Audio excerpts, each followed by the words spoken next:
You get stronger by getting stronger. It's like reps in the gym. You don't get better at something. You don't become a better entrepreneur, become better at marketing, become better at selling, become better at making money, build the confidence to ask for more money. You don't get better at those things by not doing it.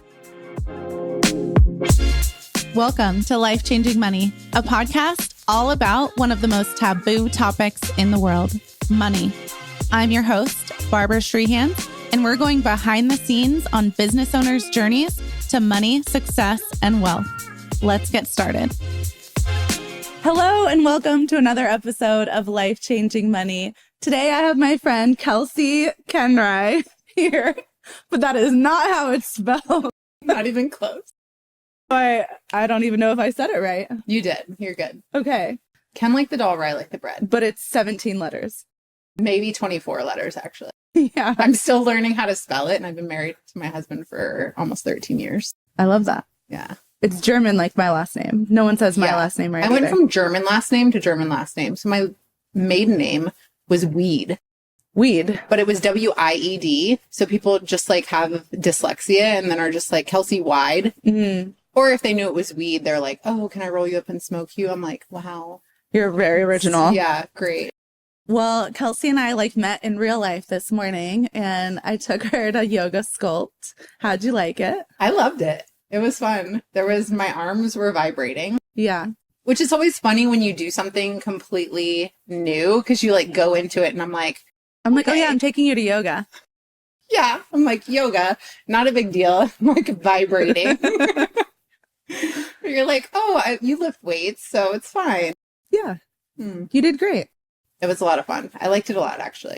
So normally, though, your workouts are, well, you used to do powerlifting. We talked about that. I used to be an Olympic weightlifter. So it's like same, but totally opposite. Because yours is 3 movements. Yeah. Right? Deadlift, bench, deadlift, squat. Okay. And mine's 2, just snatch and clean and jerk. Yeah. All overhead stuff, which is my worst enemy. I love snatching. Until my back broke. That wasn't very good. Same. Like your 30s hit and your bulging discs. It's a great time. Literally, like herniated disc for no reason, like warming up.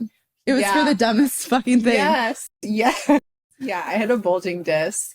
And I powerlifted the entire time that I was pregnant with my first and my second, too. Which was cool. Yeah. I was doing CrossFit till the day before I had mine as well.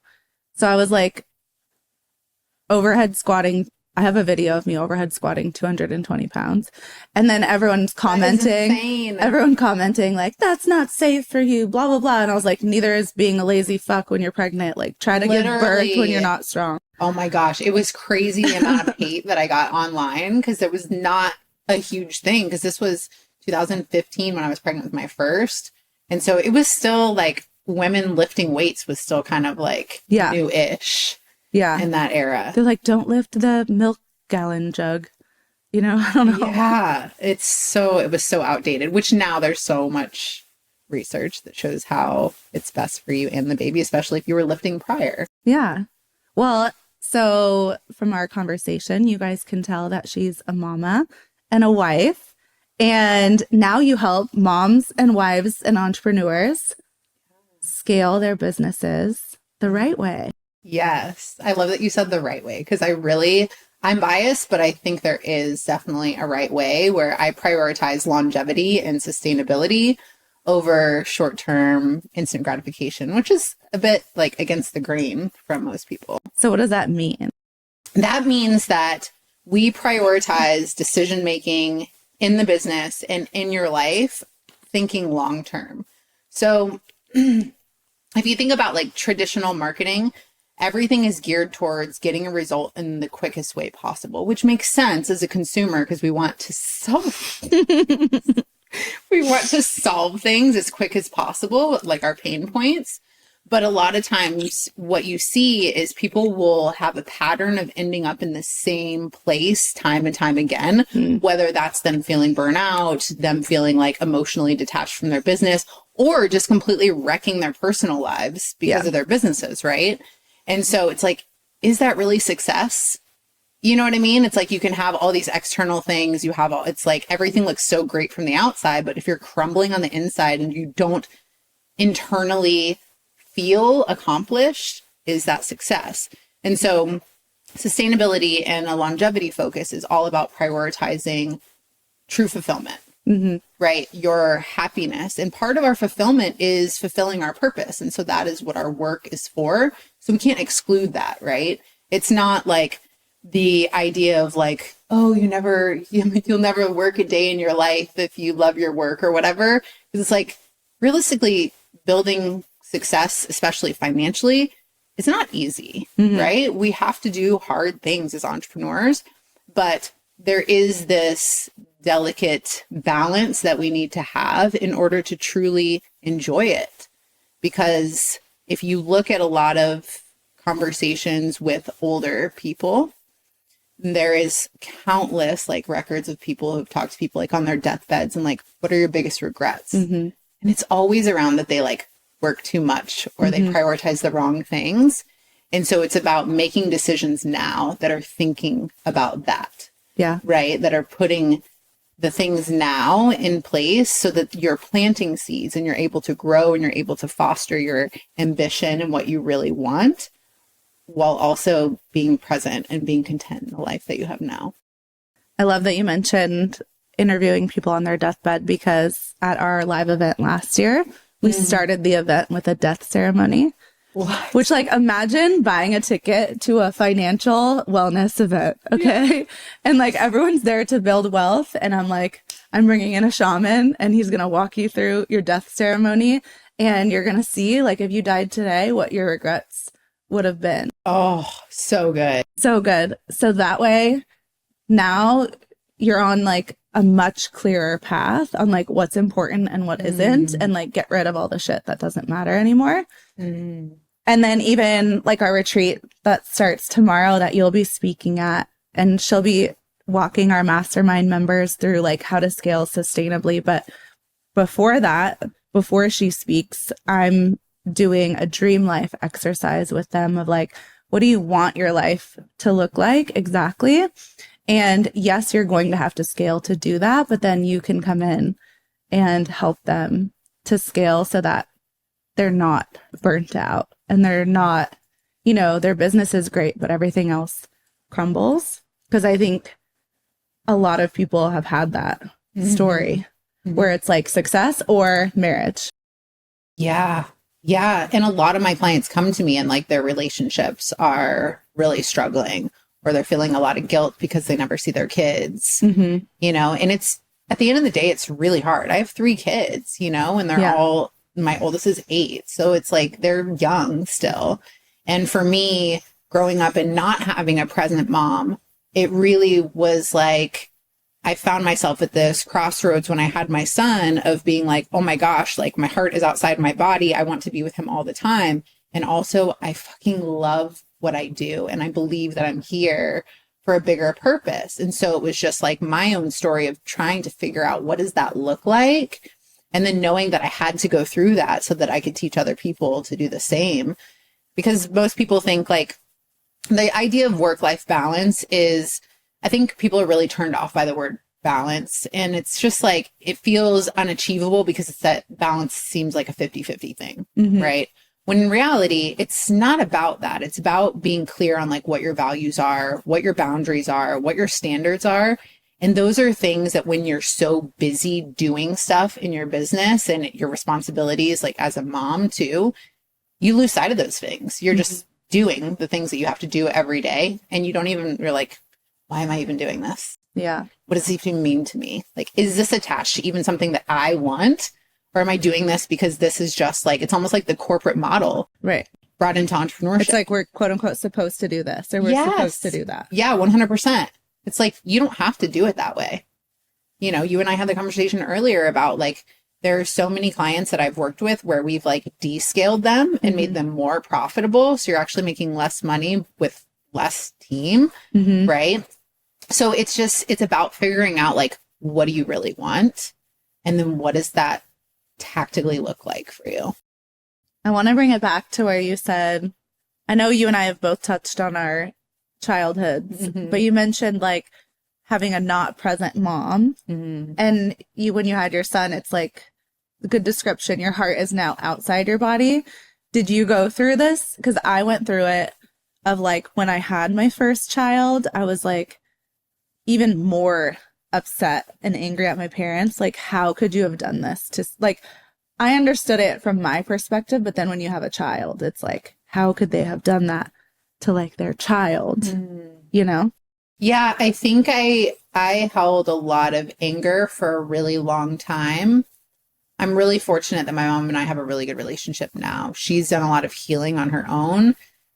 And I wish that other people who have had similar situations with their parents, I wish that their parents would do that, because I don't think you can heal the relationship without each person healing individually. Yeah. Not that we ever fully heal, but she's just done a lot of work and she's apologized and she's taken accountability. And I think that says a lot. So when I had Cameron, who's my oldest, I had held a lot of anger, but that anger at that time was just distrust at that point. And so for me, what that turned into is I went the opposite extreme to where like I didn't even leave him for the first time until he was like 15 months. I didn't spend a night away from him until he was like 18 months. I was with him, like I was working before he woke up, like during his nap times, after he went to bed. Like if he was awake, I was with him.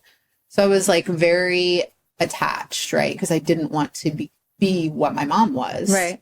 So I think it's just like recognizing and having the awareness of like what you don't want to bring into your parenting, right? And that's the thing, is like we go through stuff for a reason. There's no single experience in our lives that we go through that's not for some sort of opportunity on the other side. And so I believe that my mom was that way to show me like, you don't have to be that way. Right. And so Eric, my husband, and I had this really powerful conversation before we had Cameron. And it was like, what do you want to leave from your parenting? And what do you want to bring with you into how you parent? And it was really cool because as much as I was able to find the good, right? Like the resilience that I believe has kept me in entrepreneurship for 14 years is directly connected with me being such an independent child. And I was independent because I had to figure my shit out. There was nobody there, you know? So yes and no. I feel like I did harbor a lot of anger for a long time until like the last few years when we've healed. But I feel like that anger was the same thing that made me like say, I'm going to do this differently and be determined. Yeah. There's always a reason. Yeah. And same thing with, you mentioned it too, with entrepreneurship. I feel like everyone that I know that's really successful in their businesses all have had a crazy childhood or some traumatic experience. And that's what has led us to like just all or nothing in our business. And like, we're able to take those risks because nothing can like, I don't know, get us off track. So true. Like nothing can shake us. Like it's like, it's funny because it's like, it may sound a little judgmental, but like when I see people like complaining about certain things, I'm just like, can't relate. Like that's nothing, you know, and not to like demean what people are going through, but also just the reality of like, you get stronger by getting stronger. It's like reps in the gym. You don't get better at something. You don't become a better entrepreneur, become better at marketing, become better at selling, become better at making money, build the confidence to ask for more money. You don't get better at those things by not doing it. And there's also something too with like when you're betting on yourself and that's all you have. True. You have no backup plan. You have no like parents' money to fall back on. Yes. When it's just you, like you just figure it out. So true. It's so true. My mastermind group and I were talking on one of our calls. We were talking about getting assistants or like VAs or OBMs or like just more people on your team to help you. And they were like, well, how like close to the wire do we get here on profitability versus getting more help? And it's like, well, are you willing to risk it all in your business? Like, do you believe in what you're doing enough to where you know that this is going to pay off? And like they've interviewed, there's 20 billionaire females. I guess I could word that better. There are 20 female founded billionaire companies. And a majority of them will tell you that the reason they're successful is because they risked everything they had. Yeah. Like they put their personal houses up for collateral. But obviously it paid off for them. It's exactly what you said, though. It's belief, which is what drives everything, right? Like you can't sell something you don't believe in. Yeah. If you don't believe in yourself, you don't believe in your ability to succeed. And that's the hard part where I think a lot of people get stuck is like pretending you have that belief before it's there, right? Like having to fake it before you make it sort of thing, to where it's like your brain is seeking that like data and that validation that's not yet there. And that's why so many people quit. Well, that's why you have to visualize it and feel it and like get in the body of it for it to happen. I love manifestation, but it's also like you have to have the aligned action with it too. So yes, you mentioned earlier that you've had other businesses before this one. What other like trips have you taken on your entrepreneurship journey? So many. I actually started in fitness. So my first step into entrepreneurship was as a personal trainer, training people in my garage gym. Love it. I just remember I was working at a big box gym and they were charging like $50 a session and paying me $7 of that. $7. And I was like, what in the fuck am I doing? Yeah. Why am I doing? Because I was bringing people in and like saying, come see me, like signing my own clients for them to take. And I was like, so I quit and I started taking like cash under the table just in my garage. I bought a squat rack off of Amazon. Just like, don't tell an accountant you're getting cash under the table. Don't do what I did. Would not recommend. But it was just like this fueled by a belief in myself and my ability to create change for people. So the fitness world, like it still is so much of like who I am, honestly, like taking care of ourselves physically and mentally is the foundation of everything. So I started in fitness. My husband and I, we went from our garage and we bought a gym. So we had the first powerlifting gym in Sarasota, Florida, where we lived, which was awesome. And like that community aspect that you and I were talking about earlier was so cool. So we were powerlifting coaches. We were traveling around with our team, competitors. That was amazing. We had a cookie company. Cookie? Which is funny because I'm like, fitness. For the gains? Like literal. And people are like, were these protein cookies? No, absolutely not. Like legit cookies. So this was like my husband's business that I was more like the brains and he was the creator. Was he baking? Yes. Is he a baker now? So my husband's a creative. So he's a Manny Gen. So he's like super nerd, likes toys, very into fitness. Also he's an artist. So yeah, we had a cookie company. Okay. So we started that online. It scaled so fast. We went into retail and then it started going like down and we were like, absolutely not. Like it was just not good money management, which is, as you know, so important. Well, the food industry is so hard. It's so hard and the profit margins are so low. Yeah, it was not good. And like he had to hire help because at this point, we had 2 kids. I think I was pregnant with my third. So yeah, so we had the cookie company, which was a lot of fun. And again, just really fulfilling because the whole basis of the cookie company was like, when we travel for food, like we order a ton of things and we all share them. So food to us is like memories. So it was all based upon like these huge cookies that you split and like create these memories together. So we've done food. One of my other businesses is like the best kind of business because I have to do nothing for it. So we serve as the hard money lenders for investors. And so my brother runs that company. And so I'm just 30% and get to do absolutely nothing. I love that for you. Which is really, really nice. So yeah, my mom is a real estate broker. So I grew up in real estate. And so yeah, we've kind of had, and then my clients are across all industries. So I've been inside all different kinds of businesses. What made you start a coaching business to help people have a better life?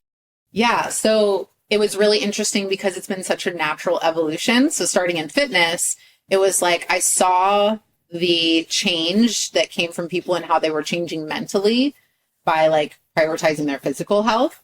And I knew that my own journey, I went mental health first. So little backstory, I was arrested 3 times and my third arrest was like my rock bottom. So that was in 2010. For what? I had a DUI and a felony drug charge. That was my second DUI, actually. I've had a DUI before. Not felony, though. Not a good time. You win. Yeah, the felony was not. But the felony actually is what put me, I self-selected into a program that we have in Florida called Drug Court, which is like a second chance program to get, you stay sober. So I was entirely sober for a year. I was going to therapy, life coaching, just like immersed in personal development and like facing my own shit. And that was the hardest and best year of my life.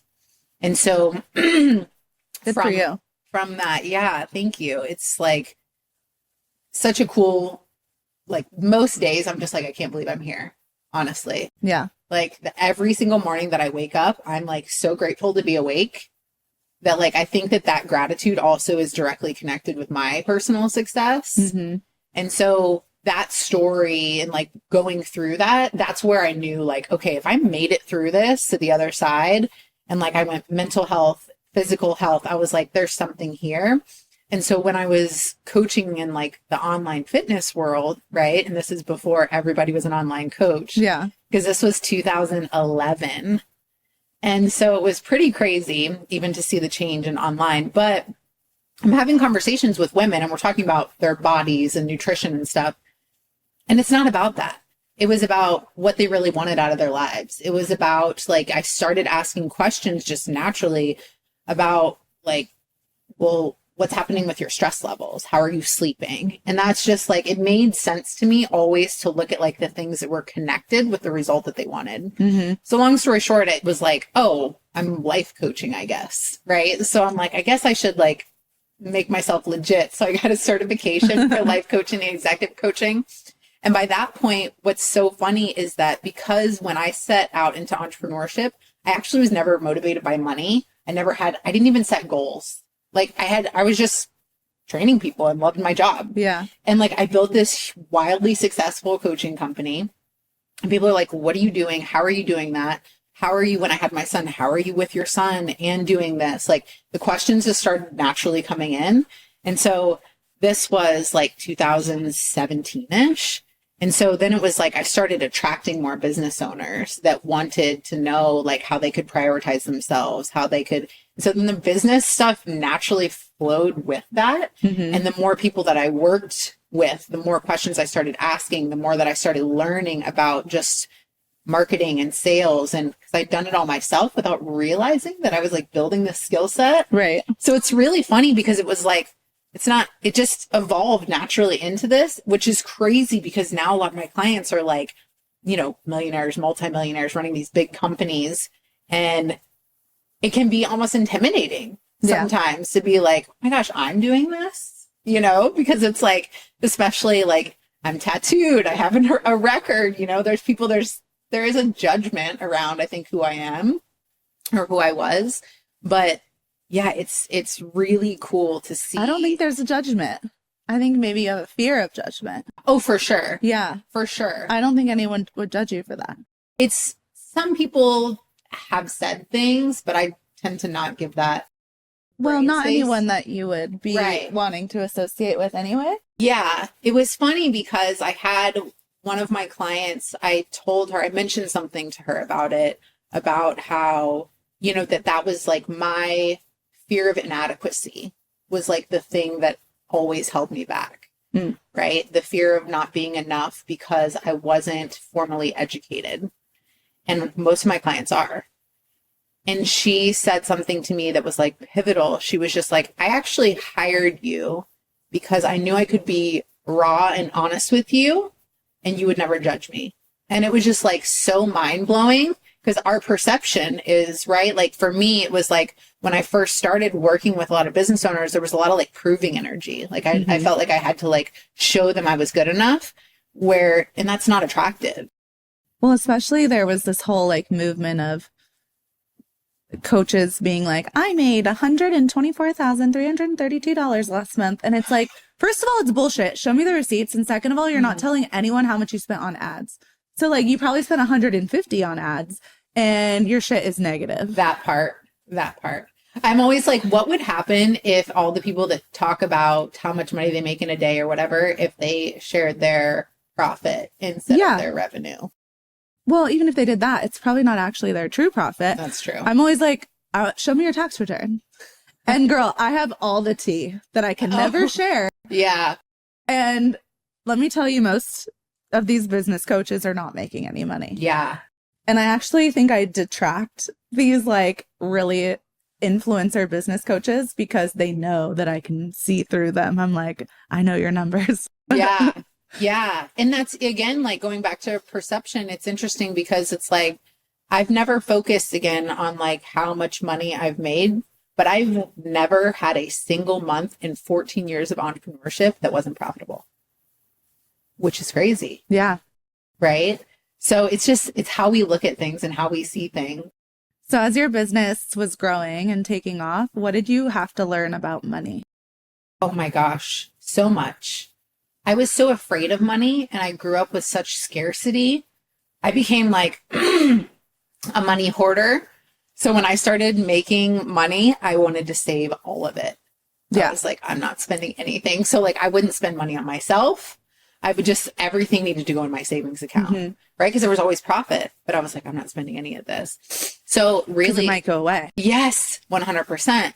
So really like just financial education and like having a solid financial team to where now we have advisors. I have my CFO that's been with me since 2020, and just having people like you, like in your corner to educate you, to show you what's possible, to teach you on like things that are so outside of your wheelhouse. Like I never saw myself as like a wealthy woman. I was just like, I'm just working and this is my business, you know? And so it's really just like, I had to learn how to manage money. I had to learn how to the best practices and best places to put your money based upon what your goals are, and kind of how to like reverse engineer that based upon the life that you want. And so there was a lot of like, I love being the student. I love being the teacher, but I love also being the student. And I believe that like, that's one of our keys to sustainable scaling is like commitment to evolving. And so one of our core values is always a white belt. Yes. Is my saying. And that's just like continuous learning. Like we all can be a white belt and we all can like start somewhere and keep growing. My husband's in jiu-jitsu. He's a jiu-jitsu purple belt. So I love that you said white belt. Have you done jiu-jitsu? I have not. My husband really loves jiu-jitsu and he wants our 7-year-old to do it. And it kind of freaks me out. Yes, he should. My kids were in it, but the schedule was off. Anyways, off topic. Wait, so you went from hoarding all of your money to you're now a hard money lender? Yes. How did you go from holding it all to literally giving it all to someone and being like, I hope you pay me back? To be fair, it was like, I own that company with my mom and my brother. And so it was like a collaborative idea of like, we have this cash. And so I've had to build trust. And I think with money, it's so much of it's trusting yourself of like I've learned that and money. How can you trust yourself if you're not educated? Exactly. And so I think being educated and having a financial team actually has allowed me to open up, right? Because it's like investments, right? There's no guarantee in any sort of investment, but like you have to invest. Like you cannot just trade time for money. No, you'll never get wealthy. Exactly. And I saw a quote a while back that really helped my mindset that was like, 100,000 heirs will lose like $100. Millionaires will lose thousands of dollars to become a millionaire, and billionaires will lose millions of dollars to become a billionaire. And so it's just like a reminder that no matter what level you're at or you want to get to, you're going to lose money. But hopefully you are winning more than you're losing. Yeah. But there has never been an investor anywhere in the world that has never lost. It's true. And if you like realistically, if you have a good entrepreneurial mindset, you can always make more money. Like, that is the coolest thing. Yeah. I think it's such a privilege. I'm always like, money's not real. You can just make it appear out of nowhere. I know. It's so crazy. Like once a week. So my family and I every night at dinner, we do a gratitude circle. So each of us says like what we're grateful for. We do that at dinner. Oh my God, of course. It's amazing. So, and like at least once a week, I'm like, I am so grateful for my job in that like my brain gets to create ideas and I get to put them in the market and people pay them for them. Like that's the coolest thing ever. Yeah. And I'll never lose sight of that. Entrepreneurship is so cool. It really is. If you're willing to bet on yourself. Yeah. And that's really hard for a lot of people. That's why the internal work and the mindset work is really so important, honestly. And that's why, like, for me, when I advise, it's always exactly what you said about manifestation. There is like the internal knowing, there is the mindset shifts, there is the perspective, there is the being. And then you have to match that with action. So like if I'm advising somebody on hiring, we're going to get really clear on like how we want their business to feel. Like how do we want that support to make them feel? And then we're going to take that into, okay, who do we actually need? Like the tactical parts of things. And I don't know many people. Usually it's like one or the other in my own experience with coaches to where they're like very tactical or kind of like woo. Super woo. Yes, exactly. And so it's been really cool to just like find my groove with that to where like I can flow from like coach to consultant to advisor to mentor and kind of like based upon what the client needs. And so we need like more of that and more people that are willing to like not think people are weird because we're asking you to like visualize your success and then bring that into tactical steps. I always trick my people into woo-woo stuff. Yeah. Because I don't talk about it online and then I get them in like at tomorrow's retreat. Yeah. I can say this because the episode will be out far after the retreat. They don't know what's coming. But like they're going to have the most life-changing breathwork session tomorrow. And then on Thursday, we're flying in a spinal energetics person. Have you ever seen spinal energetics? I have. It's fucking wild. Yeah. And it looks like an exorcism. And yeah, like some people are going to be so uncomfortable. But I love that. And they'll need it. Yes. And afterwards, they'll be like, this was life-changing. But not that they came here knowing that they need those things. But everyone needs the mindset work, the inner work, the body work to clear all the shit out so that we can do the tactical strategy part and help you grow your business. But you have to do both. That's it. Yeah. Because you can't, like, if you don't have the confidence. Right. If you don't have the belief in yourself, if you're just tripping over your own bullshit, you're going to be in the same place. Right. Yeah. So where can people find you? Everywhere. Tell us where. Primarily Instagram. That's where I hang out probably the most. You're going to have Is it your name? Yeah, it's my name. So we're not even going to spell it. Just we'll put it in the show notes and you can click on it. Very easy. Yeah. And then the best thing to do if like you're interested in seeing kind of like what working with me looks like, I have a free business audit. And so I assess the whole business for you. And then I identify like your gaps and your growth potential and then deliver those to you on a 30-minute call. And so it's just a really cool conversation. I'm not a pushy salesperson, actually. So I just lead with value. You do that for free? Yeah. That's crazy. Yeah. So it's honestly really fulfilling for me. And I think there's enough people in the coaching space, especially that are just like pick me energy. For me, I believe, and especially I think that the market's turning a lot with coaching. I always have believed in just delivering with value to where I'm just like, come here, come into my circle. Right. Let me show you. And people are like, that's why I retain my clients so well. Because they're like, well, hot damn, like this is amazing. Isn't it so crazy? You just lead with value and people want to work with you. Yeah. Yeah. But it's also releasing scarcity to be able to do that. Yes, that's true. Well, thanks for being on the show. Yeah. Thanks and for flying here. Thanks for taking me to yoga. My arms shake. Anytime. Thank you for listening to this episode of Life Changing Money. Don't forget to subscribe, and I would love if you left a review and shared it with your friends. See you next time.